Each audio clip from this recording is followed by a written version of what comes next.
السلام علیکم ورحمۃ اللہ وبرکاتہ۔ جانور کے پیشاب کی چھینٹوں کا کیا حکم ہے؟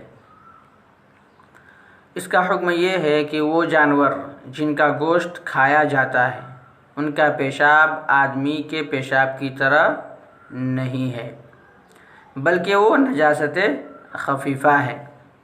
ان کی چھینٹ اگر تھوڑی ہو جو چوتھائی کپڑے تک نہ پہنچے تو وہ معاف ہے، لیکن اس سے بھی احتیاط ضروری ہے۔